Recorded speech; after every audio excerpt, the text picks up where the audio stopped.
Assalamualaikum warahmatullahi wabarakatuh. Alhamdulillah wassalatu wassalamu ala nabiyina Muhammadin wa alihi wa sahbihi ajma'in. Amma ba'du. Ikhwani al-kiram, semoga Allah Subhanahu wa taala memberikan kebahagiaan bagi diri saya dan bagi Anda sekalian. Pada kesempatan yang berbahagia ini saya akan menyampaikan suatu kelezatan dan kenikmatan yang dirasakan oleh para anbiya, para rasul dan juga orang-orang yang saleh. Kelezatan apakah itu? Yaitu kelezatan memaafkan dan berlapang dada. Sungguhnya kita dapati sebagian orang yang memiliki permasalahan sama orang lain, terkadang bermusuhan sama kerabatnya sendiri, jengkel sama pamannya, jengkel sama kakaknya, bahkan terkadang jengkel sama bibinya, bahkan terkadang bermusuhan dengan ibunya sendiri, dengan ayahnya sendiri, atau jengkel sama teman-teman kantornya atau teman-teman bergaulnya. Sehingga orang-orang seperti ini dia tidak merasakan kelezatan. Buktinya apa? Tatkala dia ingin tidur, dia sulit untuk bisa tidur. Bahkan dia berusaha untuk tidur, tapi apa? Kejengkelan menyerang hatinya. Kejengkelan, kemarahan, kedongkolan terhadap teman-temannya, terhadap kerabatnya membuat dia sulit untuk tidur. Dia berusaha meletakkan bantal di kepalanya, namun tidur tidak juga mendatanginya. Kenapa? Pikiran dia, hati dia tidak enak, tidak gelisah hatinya. Tetapi orang yang memaafkan berbeda. Orang yang memaafkan, hatinya lapang, dia mungkin dicerca oleh orang lain, dihina oleh orang lain, tapi dia dalam keadaan bahagia, dia pun tidur pulas. Dia tidak ingin merepotkan hatinya, tidak ingin menyulitkan hatinya. Kita tahu hati kita ini kecil, kalau kita isi dengan kebencian, kemarahan, kedongkolan, hati ini jadi berat. Hati ini jadi berat sehingga untuk tidur pun sulit, untuk mau santai pun sulit, sehingga di mana-mana gelisah hati ini. Kenapa? Karena jengkel sama orang lain, marah sama orang lain. Lihatlah bagaimana anbiya, bagaimana para rasul, musuh mereka begitu banyak, ya. Bagaimana orang-orang soleh, betapa banyak orang yang jengkel sama mereka. Akan tapi subhanallah, ya, mereka mudah memaafkan. Sehingga mereka bisa menemukan kelezatan, ya, memaafkan dan kelezatan berlapang dada. Lihatlah bagaimana Nabiullah Yusuf alaihissalam, ya, Nabiullah Yusuf alaihissalam, bagaimana sifat memaafkan yang luar biasa. Yusuf alaihissalam dipisahkan oleh kakak-kakaknya atau saudara-saudaranya membuang Nabi Yusuf alaihissalam dalam sumur. Padahal Nabi Yusuf tatkala itu masih kecil, dipisahkan dari ayahnya. Imam Ibnu Katsir rahimahullah menyebutkan berapa lama Nabi Yusuf dipisahkan dari ayah yang sangat dia cintai. Ada ulama yang mengatakan 20 tahun atau 23 tahun, ada yang mengatakan 40 tahun. Dijauhkan dari ayahnya sementara dia masih kecil. Ini merupakan perkara yang sangat menjengkelkan. Kemudian akhirnya dijual menjadi seorang budak dan seterusnya sampai akhirnya Nabi Yusuf alaihissalam dengan hikmat Allah menjadi seorang al-aziz, seorang menteri yang terkenal di negeri Mesir. Sehingga akhirnya cerita pun berlanjut akhirnya Nabi Yusuf alaihissalam mendatangkan keluarganya ke negeri Mesir dan dimuliakan oleh Nabi Yusuf alaihissalam. Kemudian saudara-saudaranya pun mengatakan, laqad atharakallahu alaina, wahai Yusuf alaihissalam, sungguhnya Allah telah memberikan kenikmatan kepada engkau.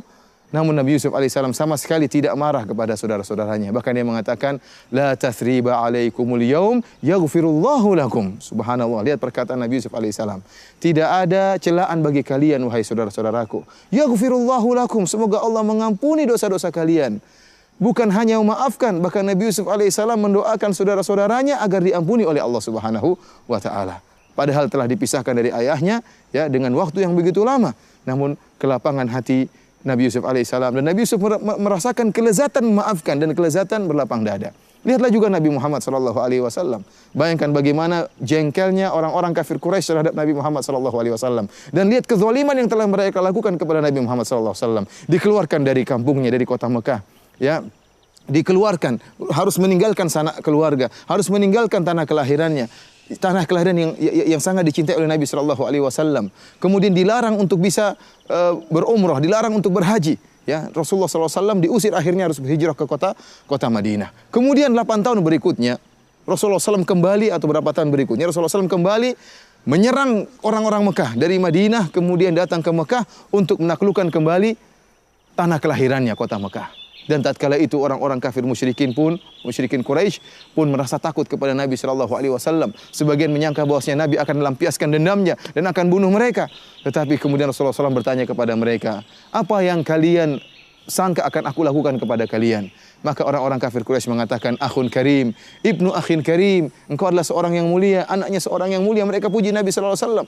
Maka Nabi mengatakan, aku tidak berkata kepada kalian kecuali kama qala akhi Yusuf, sebagaimana perkataan saudaraku Yusuf, la tathriba alaikum yaghfirullahu lakum. Tidak ada celaan bagi kalian. Semoga Allah mengampuni dosa-dosa kalian. Subhanallah, Nabi sallallahu alaihi wasallam sama sekali tidak mencela, memaafkan langsung terhadap orang-orang musyrikin Arab tersebut. Bahkan Nabi sallallahu alaihi wasallam mengatakan, semoga Allah mengampuni kalian. Tidak bisa orang melakukan demikian kecuali mengetahui dan pernah merasakan lezatnya memaafkan, lezatnya berlapang dada. Lihatlah bagaimana kisah seorang nabi yang pernah diriwayatkan oleh Nabi sallallahu alaihi wasallam. Kata Nabi sallallahu alaihi wasallam, wa huwa, tentang seorang nabi, admauhu, kaumnya membuat wajahnya berdarah. Kemudian kata Nabi sallallahu alaihi wasallam, wa huwa yamsahud dam, dan dia an wajhi, kemudian dia menghapuskan atau mengusap darah dari wajahnya. Kemudian dia berkata, Rabbighfirli qaumi fa innahum la ya'lamun. Ya Allah, ampunilah kaumku, sungguhnya mereka tidak paham. Dia bukan cuma memaafkan kaum yang telah melukainya, bahkan dia berdoa kepada Allah agar Allah mengampuni kaumnya, dan beliau bahkan dia mendatangkan uzur bagi kaumnya. Ya Allah, mereka melakukan demikian karena tidak mengerti. Luar biasa bagaimana kelapangan dada para anbiya dan para rasul.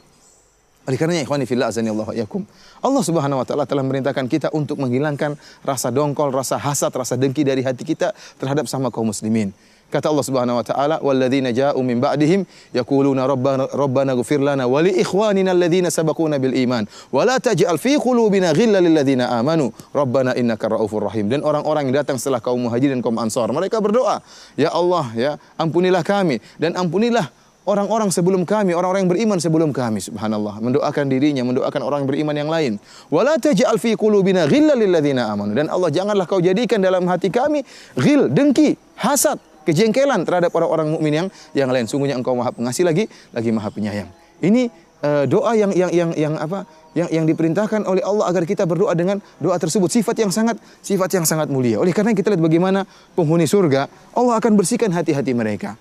Kata Allah Subhanahu wa taala, wa naza'na ma fi sudurihim min ghil, dan kami akan mencabut ghil, yaitu kedengkian, kejengkelan dari hati-hati penghuni surga sebelum Allah masukkan ke dalam surga Allah. Dan kita tentunya ingin memiliki sifat-sifat sebagaimana sifat-sifat penghuni surga. Ikhwani fillah azani Allah wa iyyakum, para pemirsa yang dirahmati oleh Allah Subhanahu wa taala, kita tidak berbicara tentang para anbiya saja, tapi kita juga berbicara tentang contoh nyata, ya, para ulama bagaimana kelapangan hati mereka dalam memaafkan. Saya juga tidak berbicara tentang para ulama terdahulu seperti Syekhul Islam Ibnu Taimiyah yang sangat luar biasa sifat maafkannya. Saya berbicara tentang ulama zaman sekarang, Syekh bin Baz rahimahullah, yang hidup di abad kita, abad ke-20, hidup di abad kita ini. Bagaimana sifat memaafkan yang luar biasa. Disebutkan dalam satu ceramah tentang bagaimana sifat Syekh bin Baz rahimahullah, di mana suatu saat beliau hadir dalam pengadilan. Tatkala itu ada seorang pemuda yang dihukum oleh pengadilan dengan hukuman yang buruk. Maka pemuda ini pun mencela Syekh bin Baz, memaki-maki Syekh bin Baz. Ya, sementara di depan pengadilan, di depan orang banyak, Syekh bin Baz dimaki-maki. Akhirnya salah seorang tentara askar, ya, melihat memandang ke Syekh bin Baz. Begitu kalau Syekh bin Baz memberi perintah untuk melakukan sesuatu terhadap orang ini, maka akan dia lakukan. Ternyata tatkala dia melihat Syekh bin Baz hanya menundukkan pandangannya. Kemudian Syekh bin Baz rahimahullah hanya mengatakan Allahumma ghfirli, astaghfirullah, Allahumma shalli ala Muhammad. Dia hanya berzikir kepada Allah Subhanahu wa taala tatkala dicela dan dimaki-maki oleh pemuda tersebut. Qadarullah, selesai acara pengadilan. 4 hari berikutnya, qadarullah, ternyata pemuda ini, ya, meninggal dunia. Pemuda yang tadi mencela dan maki-maki Syekh bin Baz meninggal dunia. Akhirnya tatkala akan disolatkan dan imam sudah maju ingin menyolatkan pemuda ini, tiba-tiba ada yang melaporkan, pemuda ini 4 hari yang lalu mencaci maki Syekh bin Baz rahimahullah. Maka akhirnya imam tidak mau mensolatkan orang ini. Kenapa? Orang ini mencaci maki Syekh bin Baz. Akhirnya dikuburkan, mungkin yang menyolatkan hanya keluarganya, sementara imam kampung tidak mau menyolatkan dia. 3 bulan berikutnya, ya, sampailah kabar kepada Syekh bin Baz tentang kisah pemuda tadi. Maka Syekh bin Baz pun kaget mendengar cerita tersebut. Maka dia pun minta supirnya untuk mengantar Syekh bin Baz, mengantar beliau ke kuburan orang tersebut. Maka supirnya pun segera mengantar Syekh bin Baz ke kuburan pemuda tadi yang tidak disolatkan oleh imam kampungnya. Maka Syekh bin Baz rahimahullah kemudian sholat jenazah di kuburan orang tersebut. Kemudian Syekh bin Baz berdoa sekitar setengah jam mendoakan pemuda ini. Luar biasa ikhwan. Bagaimana orang bisa seperti ini kecuali karena hatinya apa? Hatinya yang sangat lembut. Oleh karena ikhwani fil azani wallakum, saya juga pernah mendengar cerita di Idaatul Quran.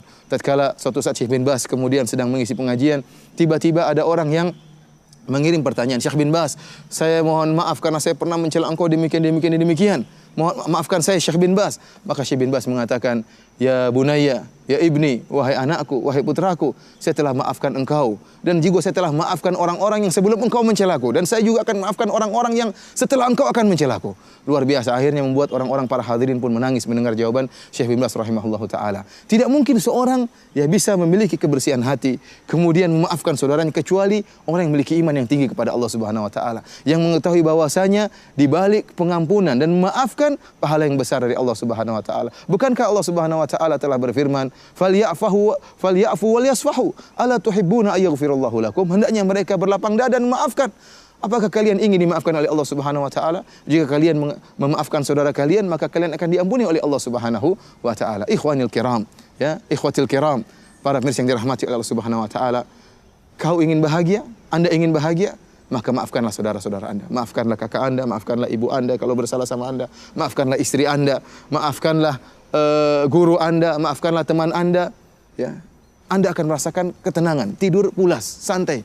Tapi kalau Anda tidak maafkan, maka akan menjadi dongkol. Berjalan di mana-mana dongkol. Setiap melihat musuh Anda semakin dongkol. Seakan-akan Anda kurang beriman tentang takdir Allah. Yakinlah bahwasanya semuanya sudah ditakdirkan oleh Allah Subhanahu wa taala. Dan jika Anda maafkan, maka Allah akan berikan kelezatan dalam hati Anda, kelezatan memaafkan. Dan sungguh memaafkan itu ada kelezatan.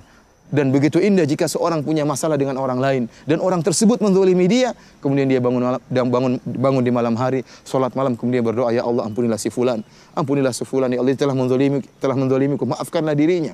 Allah akan berikan kelezatan yang luar biasa dalam hati orang yang melakukan demikian. Demikianlah para pemirsa yang dirahmati Allah Subhanahu wa taala. Semoga Allah menjadikan kita orang-orang yang mudah memaafkan sehingga kita bisa hidup dengan tenang, bisa hidup dengan bahagia, tidur dengan pulas, bisa memanfaatkan waktu kita untuk hal-hal yang bermanfaat. Tapi kalau kita jengkel sama orang, ada perkataannya kita kritiki, omongannya sedikit-sedikit kita kritiki, kita ingin bantah, kita ingin ngerot, kita ingin bantah, akhirnya apa?